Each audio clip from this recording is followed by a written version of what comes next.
दोस्तों, स्वागत है आपका मेरे YouTube चैनल कहानीकार में। कहानी का शीर्षक दुर्वासा ऋषि और विष्णु भक्त राजा अम्बरीश की कथा। प्राचीन समय की बात है। राजा नाभाग के अम्बरीश नामक एक प्रतापी पुत्र थे। वे बड़े वीर, बुद्धिमान व तपस्वी राजा थे।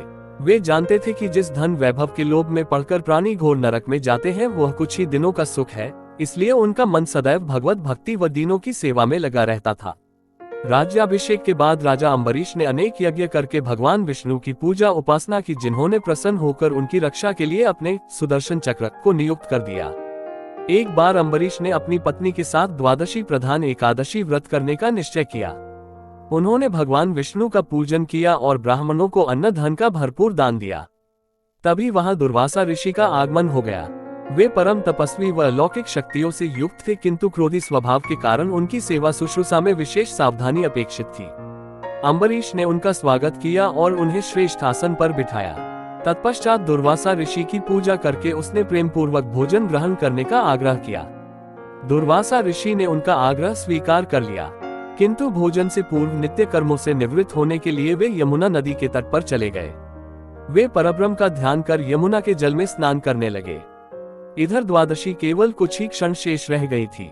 स्वयं को धर्म संकट में देख राजा अम्बरीश ब्राह्मणों से परामर्श करते हुए बोले, मान्यवरों, ब्राह्मण को बिना भोजन करवाए स्वयं खा लेना और द्वादशी रहते भोजन न करना दोनों ही मनुष्य को पाप का भागी बनाते हैं। इसलिए इस समय आप मुझे ऐसा उपाय बताएं जिससे कि मैं पाप का भागी न बन सकूं। ब्राह्मण बोले, राजन, शास्त्रों में कहा गया है कि पानी भोजन करने के समान है भी और समान नहीं भी है, इसलिए इस समय आप जल पीकर द्वादशी का नियम पूर्ण कीजिए। ये सुनकर अम्बरीश ने जल पी लिया और दुर्वासा ऋषि की प्रतीक्षा करने लगे। जब दुर्वासा ऋषि लौटे तो उन्होंने तपोबल से जान लिया कि अम्बरीश भोजन कर चुके हैं। अतः वे क्रोधित हो उठे और कटु स्वर में बोले, दुष्ट अम्बरीश, तू धन के मद में चूर होकर स्वयं को बहुत बड़ा मानता है। तूने मेरा तिरस्कार किया है। मुझे भोजन का निमंत्रण दिया, लेकिन मुझसे पहले स्वयं भोजन कर लिया। अब देख, मैं तुझे तेरी दुष्टता का दंड देता हूँ। क्रोधित दुर्वासा ने अपनी एक जटा उखाड़ी और अम्बरीश को मारने के लिए एक भयंकर और विकराल कृत्या उत्पन्न की। कृत्या तलवार लेकर अम्बरीश की ओर बढ़ी, किंतु वे बिना विचलित हुए मन ही मन भगवान विष्णु का स्मरण करते रहे। जैसे ही कृत्या ने उनके ऊपर आक्रमण करना चाहा, अम्बरीश का रक्षक सुदर्शन चक्र सक्रिय हो गया और पल भर में उसने कृत्या को जलाकर भस्म कर दिया। जब दुर्वासा ऋषि ने देखा कि चक्र तेजी से उन्हीं की ओर बढ़ रहा है तो वे भयभीत हो गए। अपने प्राणों की रक्षा के लिए वे आकाश, पाताल, पृथ्वी, समुद्र, पर्वत, वन आदि अनेक स्थानों पर शरण लेने गए, किंतु सुदर्शन चक्र ने उनका पीछा नहीं छोड़ा। घबराकर उन्होंने ब्रह्मा जी से रक्षा की गुहार लगाई। ब्रह्मा जी प्रकट हुए, किंतु असमर्थ होकर बोले, वत्स, भगवान विष्णु द्वारा बनाए गए नियमों से मैं बंधा हुआ हूँ। प्रजापति, इंद्र, सूर्य आदि सभी देवगण भी इन नियमों का उल्लंघन नहीं कर सकते।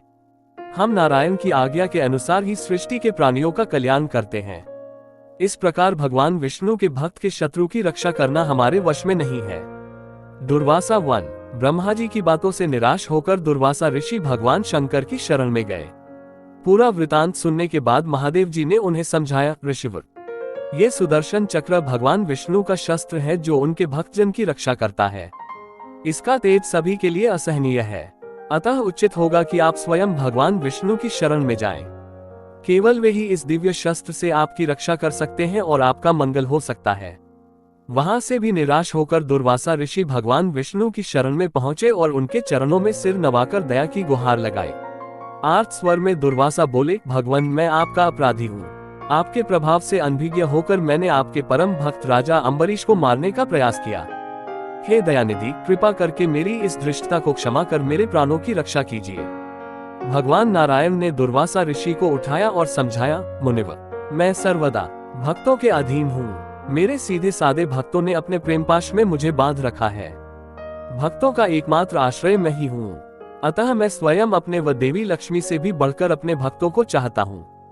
जो भक्त अपने बंधु बांधव और समस्त भोग विलास त्याग कर मेरी शरण में आ गए हैं, उन्हें किसी प्रकार छोड़ने का विचार मैं कदापि नहीं कर सकता। यदि आप इस विपत्ति से बचना चाहते हैं तो मेरे परम भक्त अम्बरीश के पास ही जाइए। उसके प्रसन्न होने पर आपकी कठिनाई अवश्य दूर हो जाएगी।